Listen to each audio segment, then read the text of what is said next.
ఏంటి ఇంత నీరసంగా ఉన్నారు? ముఖ్యమంత్రి కాబోయే వ్యక్తి మీ ఎదురున్నారు. 2 నెలల్లో ఎమ్మెల్యే కాబోయే వ్యక్తి మీ ముందున్నారు. గెలవబోయే పార్టీ తెలుగుదేశం. కార్యకర్తలంటే ఎనర్జీ ఎలా ఉండాలి? జై తెలుగుదేశం, జై తెలుగుదేశం, జై తెలుగుదేశం. ఉంటున్న ఊరు మారినా, సంస్కృతి సంప్రదాయాలు మారినా గోపాలరాజు అన్న మీద అభిమానం మారదు అని నిరూపించి శనివారం రోజు సెలవు దొరికిన రోజు కూడా ఇక్కడికి వరకు వచ్చిన మీ అందరికీ పేరు పేరున నమస్కారాలు. అదేవిధంగా ముందుగా వేదిక మీద ఉన్న పెద్దలు, మా అన్నయ్య 2 నెలల్లో అసెంబ్లీలోకి అడుగు పెట్టబోతున్న మా అన్నయ్య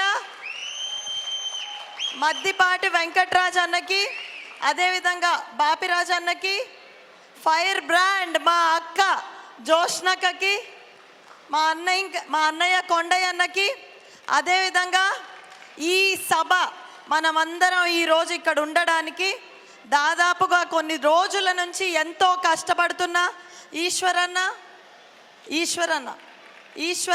రమేష్ అన్న, ఇందాక కొండయ్య గారు చెప్పినట్టు రమేష్ అన్న పని చేయడమే కానీ కిందే ఉంటానంటే ఎలాగా? రండి. భుజస్కంధాల మీద మోసి మనందరినీ ఈరోజు ఇక్కడికి వచ్చేలా చేయడమే కాకుండా ఆ రోజు గ్రాటిట్యూడ్ ఫంక్షన్ అయినా, లెట్స్ మెట్రో అయినా ముందుండి నడిపిన మా అన్నయ్యలు ఈశ్వర్ అన్నకి, రమేష్ అన్నకి ముందుగా మనందరి తరపున కృతజ్ఞతలు.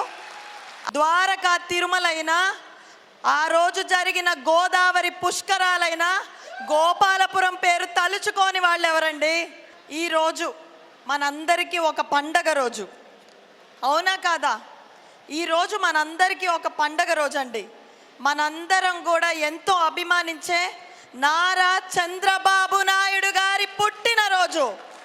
ఈరోజు మనందరం ఇక్కడ ఒక కంఫర్టబుల్ లైఫ్ బ్రతుకుతున్నామంటే మన అమ్మా నాన్నలు ఈరోజు మనందరికీ మనం ఒక అండగా నిలవగలుగుతున్నామంటే దానికి కారణం నారా చంద్రబాబు నాయుడు గారు. ఒక్కసారి నేను గట్టిగా హ్యాపీ బర్త్డే అంటాను, మీరు సిబిఎన్ సార్ అనాలి.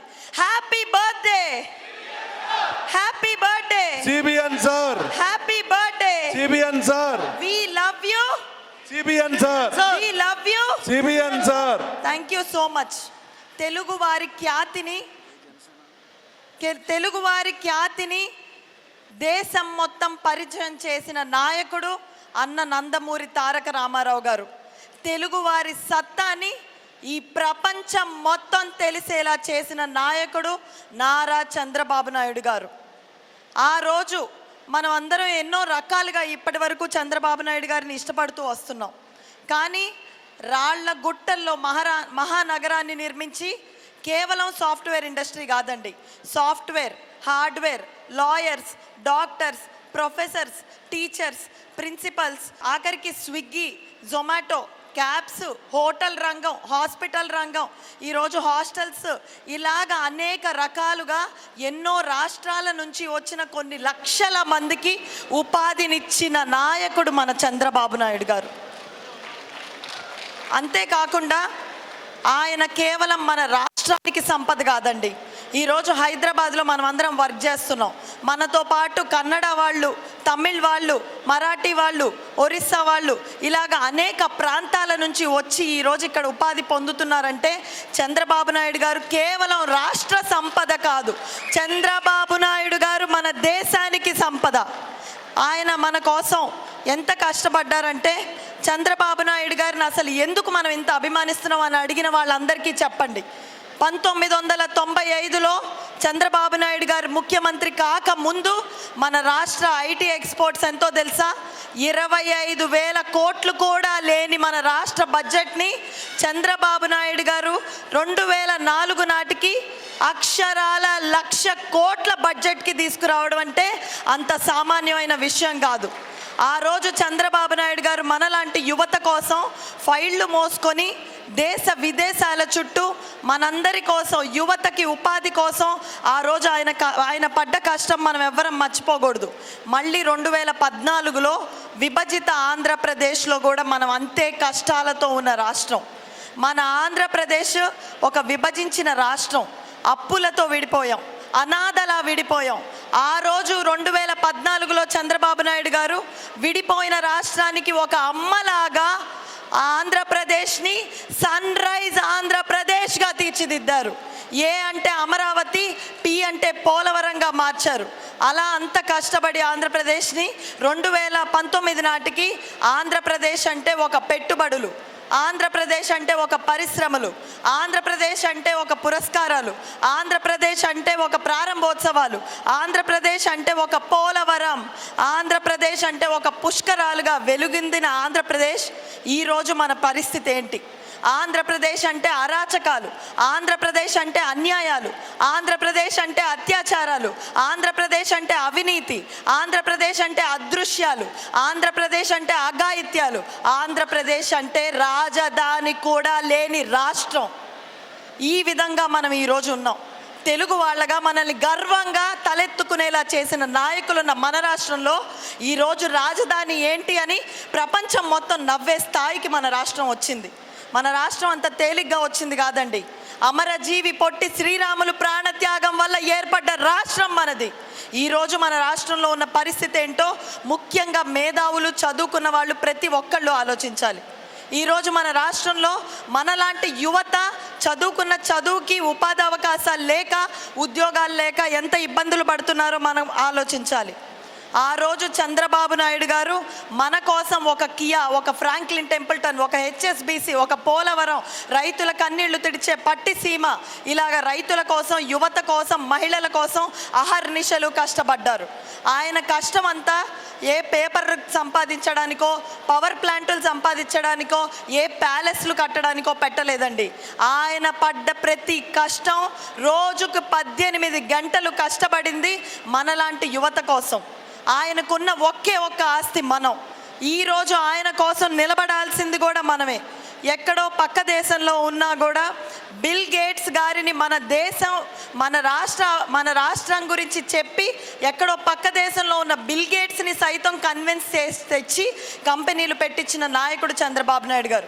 ఆయన కోసం మనం ఈరోజు మన ఊర్లకి, మన విలేజెస్కి వెళ్ళి 10 మందిని, ప్రతి ఒక్కళ్ళని చంద్రబాబు నాయుడు గారికి ఓటేసేలా చెయ్యాల్సిన బాధ్యత మనందరి మీద ఉంది.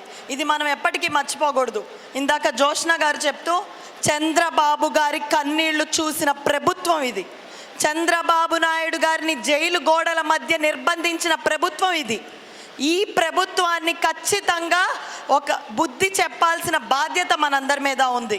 ఏ తప్పు చేయకుండా ఒక పోలీస్ స్టేషన్ గడప దాటాలంటేనే మనం ఎంతో కోపంతో రగిలిపోతాం. ఈ రోజు వరకు ఒక్క ఆధారం కూడా లేకుండా 53 రోజులు 14 సంవత్సరాలు ముఖ్యమంత్రిగా ఎంతోమందికి జీవితాలు ఇచ్చిన నాయకుడిని నిర్బంధిస్తే తెలుగు వాళ్ళందరూ రేపు ఇవ్వబోయే రిజల్ట్ ఎలా ఉండాలో మనం అందరం నిర్ణయించుకోవాలి. ఈరోజు మన కోసం చంద్రబాబు నాయుడు గారు ఇంత చేశారు. ఆయన ఇంకొక రాష్ట్రానికి వెళ్తే ఎంతో అద్భుతంగా ఈ రోజుకి ప్రధానమంత్రి పీఠాన్ని ఎక్కేవారు. ఈ మాటను మనం ఎన్నోసార్లు విన్నాం. ఈసారి మళ్ళీ వింటూనే కూర్చోవద్దు. ఈసారి ప్రతి ఒక్కళ్ళం కదులుదాం. ఆంధ్రప్రదేశ్లో ఉన్న ప్రతి ఒక్కళ్ళం ఇది బాధ్యతగా తీసుకుందాం. చంద్రబాబు నాయుడు గారు మన నాయకుడిగా దొరకడం మన రాష్ట్రం చేసుకున్న అదృష్టం.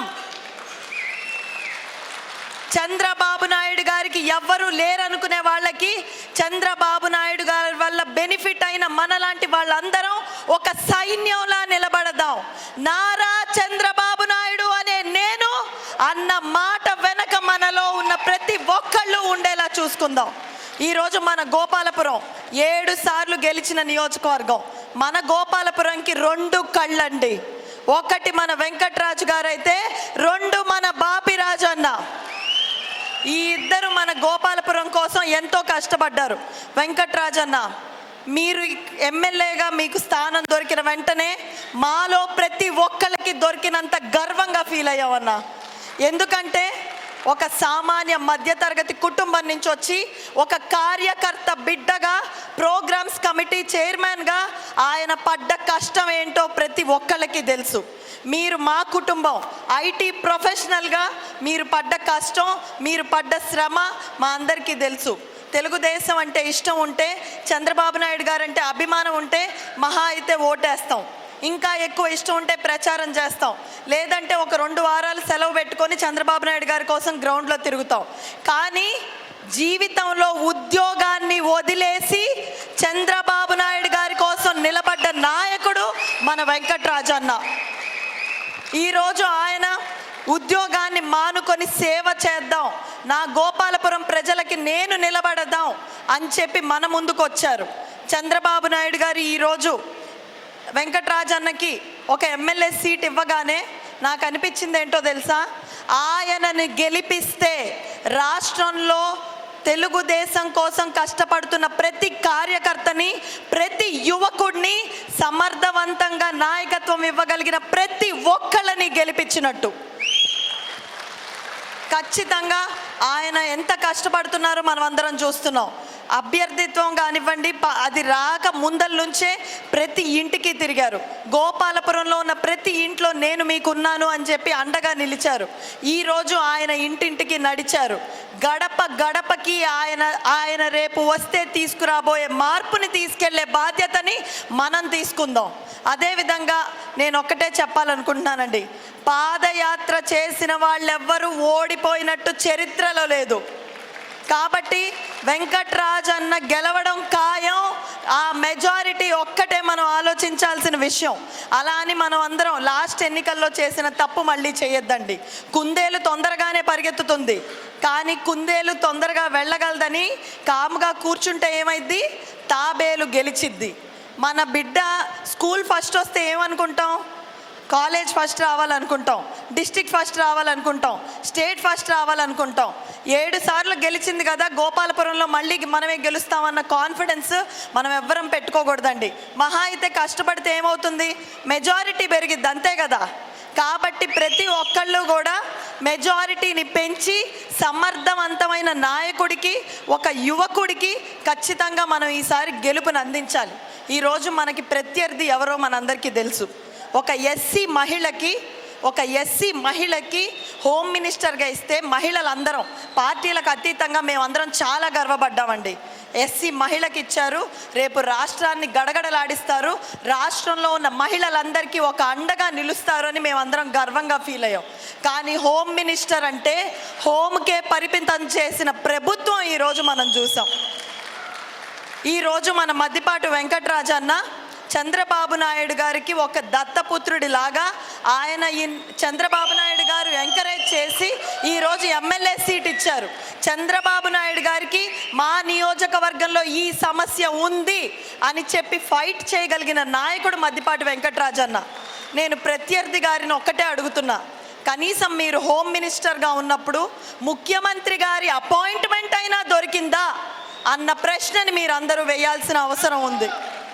ఎటువంటి నాయకుడిని గెలిపించుకోవాలో మనం అందరం ఆలోచిస్తూ, అదేవిధంగా ప్రోగ్రామ్స్ కమిటీలోకి మీరు బాధ్యతలు తీసుకున్నప్పుడు పార్టీ అత్యంత కష్టకాలంలో ఉంది.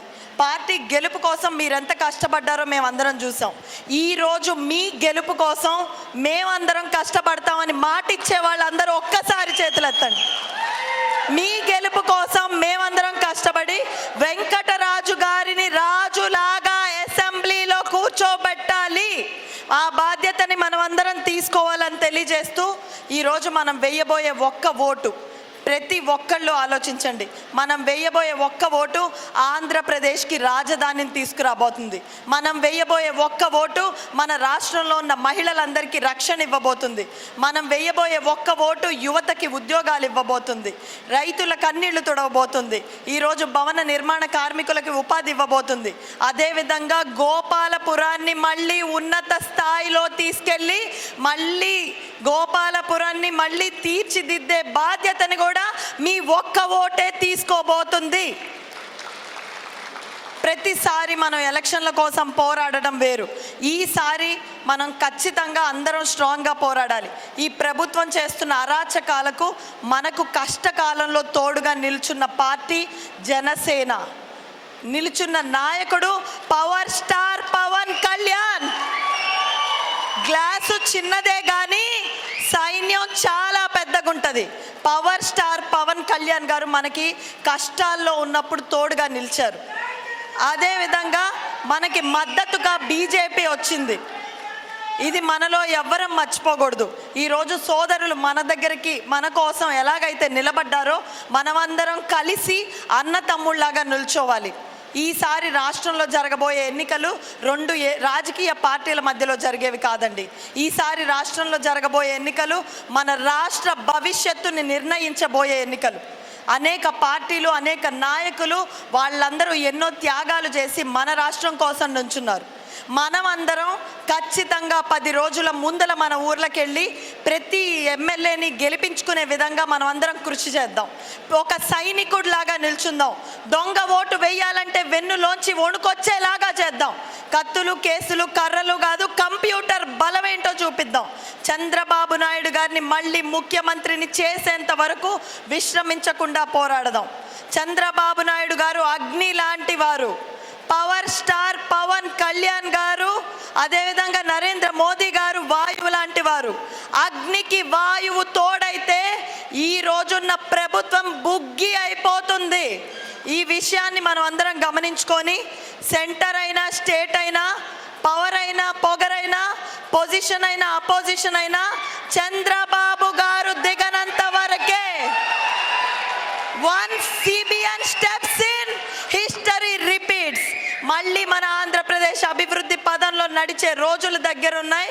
మనం ఆ రోజు రామ మందిరం ప్రతిష్ట రోజు ఎలాగైతే ఆ రోజు అందరం దేశవ్యాప్తంగా సెలబ్రేట్ చేసుకున్నామో, రేపు మన ఆంధ్రప్రదేశ్కి పునర్జీవం పోయడానికి చంద్రబాబు నాయుడు గారు పట్టాభిషేకం చెయ్యబోతున్నారు.